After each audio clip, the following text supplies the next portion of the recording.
নবী সাল্লাল্লাহু আলাইহি সাল্লাম গেছেন, ইহুদিরা বলতো এরা যেহেতু ধর্ম ত্যাগ করছে, ইসলাম ধর্ম গ্রহণ করছে, আসল আমাকে ধর্ম গ্রহণ করে নাই, এদের পেটে কোনো বাচ্চা হবে না। তো সর্বপ্রথম যেই বাচ্চাটা হয়েছে হযরত আসমা রাদিয়াল্লাহু তাআলা আনহার বাচ্চা, এই বাচ্চাটাকে আল্লাহর নবীর কোলে দিয়েছে, আল্লাহর নবী তার নাম রাখছে আব্দুল্লাহ। তো আসমা রাদিয়াল্লাহু তাআলা সারা জীবনই কষ্ট করছে, এদেরকে রেখে তো আল্লাহর নবী গেছেন। নবী সাল্লাল্লাহু আলাইহি সাল্লাম জিজ্ঞাসা করছেন আবু বকর রাদিয়াল্লাহু তাআলাকে, আবু বকর কি রেখে আসছো, কি নিয়ে আসছো? কা সব নিয়ে আসছি।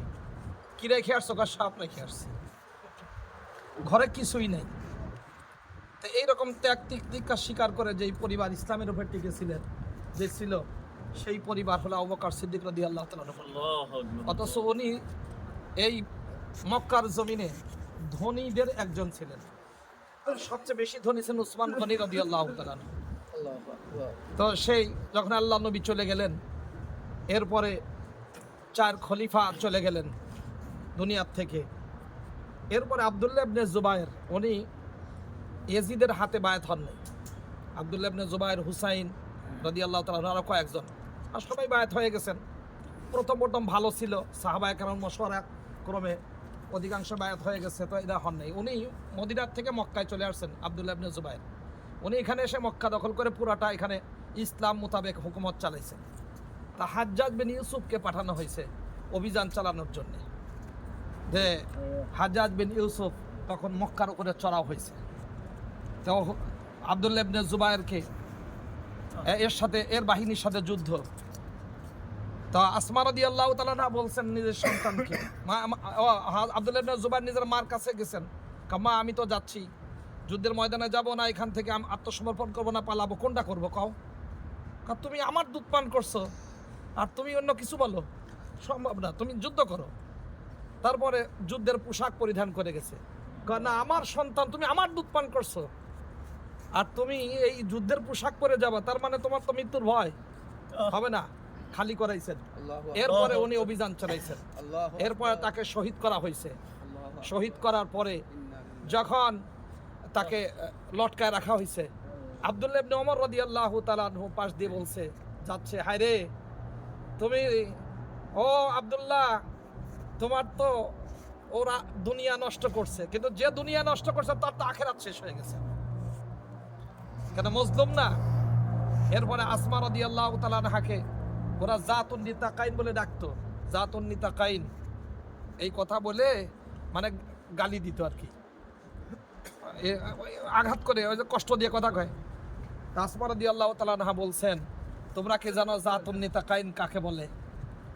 নবী এবং আমার বাবা যখন এখান থেকে আল্লাহর হুকুমে হিজরত করে রওনা করছেন মক্কা থেকে মদিনার দিকে, তো গায়ের সৌরের মধ্যে অবস্থান করছেন, তো আমার মা কতগুলো রুটি খাদ্য এগুলো দিছেন, তো এখন দিবে কিভাবে, শত্রুরা দেখে ফেলবে। তা আমার এই উড়নার 2 টুকরা করা হয়েছে, 2 টুকরা দিয়ে 1 টুকরা দিয়ে আমি এটা বাঁধছি, বেঁধে ভূগোলের মধ্যে নিছি, আর 1 টুকরা তো মহিলারা এটা তার গায়ে এবং চেহারা ঢাকার জন্য দেবেই। এই 2 টুকরা, এটাকে জাতুন নিতাকাইন, 2 টুকরা, তাহলে যেইটা হিজরতে কাজে লাগছে সেটা কি বদনামের কাজ? তো সেই আসমা রাদিয়াল্লাহু তাআলা আনহা দুনিয়া থেকে চলে গেছেন। আব্দুল্লাহ ইবনে জুবায়ের শহীদ, বাপ বেটা 2 জন সাহাবী, মা ও সাহাবিয়া। এই যে তাকান, হ্যাঁ, এবার বাম পাশে এটা হলো হযরত আসমা রাদিয়াল্লাহু তাআলা আনহার কবর। আমরা অনেক বছর, 7-8 বছর পরে পাইছি এটা, হযরত আসমা রাদিয়াল্লাহু তাআলা আনহার কবর। অনেক আগের কবর না, 3টা কবর, একটাই কবর আসমা রাদিয়াল্লাহু তাআলা আনহা, যার ইসলামের জন্য এত অবদান।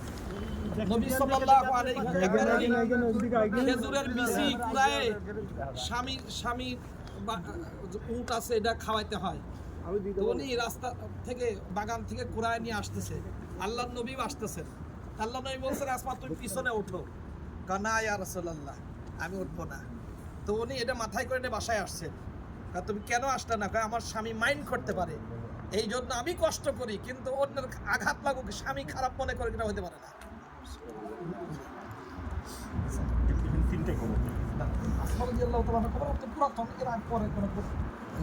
আর আব্দুল্লাহ ইবনে জুবায়ের সন্তানের কবর এটা।